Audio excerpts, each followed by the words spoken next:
4K na yun. Hindi ko pa nakita yung Kulay red din eh. ito na sa akin, apat ang gulong.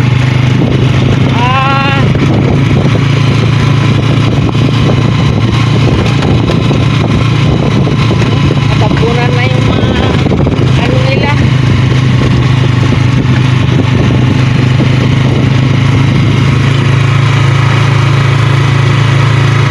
Ongoing na naman po yung ano, yung construction ng Brentwood Residences.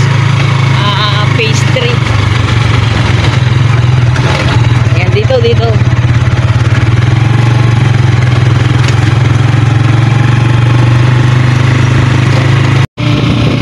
Taas ng mga damo ng 2 buwan na hindi ko pagpunta dito. Oh, grabe.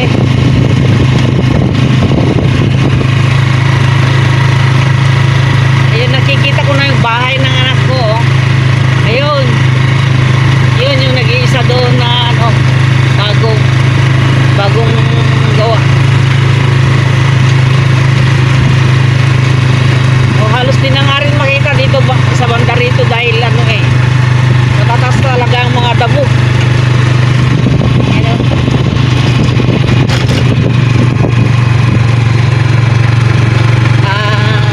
Pero mabuti na lang guys, kabisado na rin yung Mang Toto ang daanan pupunta sa amin at naano na rin na ano na rin na sanay na rin po siya.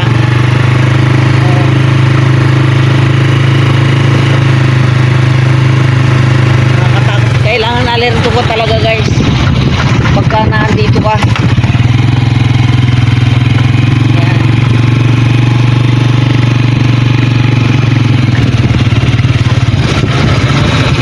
Oy, tingnan mo, ang dami ng ano, ang dami na talagang nabago. Ayan o, ayan, may bahay na rin sila o. Yan. Oh, wala pa yan nun. Nung umalis ako, wala pa yan.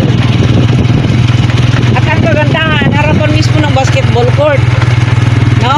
Ayun, lalaki ng mga kangkong natin o. Ang tataba.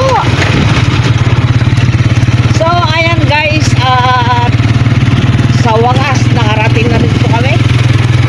Ayan, pang ilang kanto na lang po. Pang ilang kanto na lang. Ayan. Pag ito nalagpasan natin na yun, sila lang kasunod. Grabe. Ang laki. Oo, ang laki ng nabago guys. Ayan. Nung isang araw nga, nakalipad yung ano nila sa kabilang bakod eh. Hirap na hirap siya. Tawa ko ng tao eh. Marunong na rin yung anak ko. Sana yung ano, yung manok pala. Ay, ang ganda na ito. Pero palagay ko, pagdating ng araw, magiging tindahan din ito eh. Naka-ready na oh. Yan, nandito na po kami. Sa wakas. Sabi ko na nga ba, yun niya. Ay, hindi. Wow, ganda na. Oh, ayan. Ganda ng farm ah. Go. Peperas niya, mga dadawakan naman. Wala pa nga danopis niya isa. Oo. Oo. Ay, nako, ang lakas ng ulan. Sayang oh naman. Yung mga... Sa likod, maraming sitaw ng bunga-bunga. Oo nga eh. Matanda na yung sitaw sa likod. Sa likod? Yun, yung sa gilid. Ay, hindi ko alam yun. Umikot ka, tingnan mo doon. Yung dana may, kung gusto mo mag-prutas, dagdag ka ng upuan. Upuan, papatong ka doon. Doon marami doon. Yun, no? Sa tatas, may mga bunga na yun, no? Ah, sa tuktok. Ah, bigyan na lang kay Joy. Si Joy, kaya na yan ni Joy. Nako, kung pakikilaman yung mga luya ha.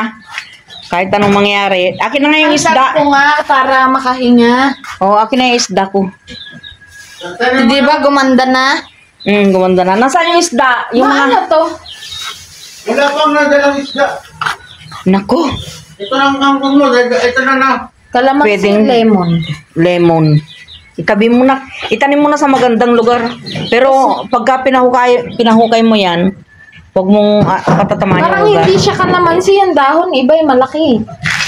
Lemon nga yan, kasi hindi naman kayo kumakain ng suha.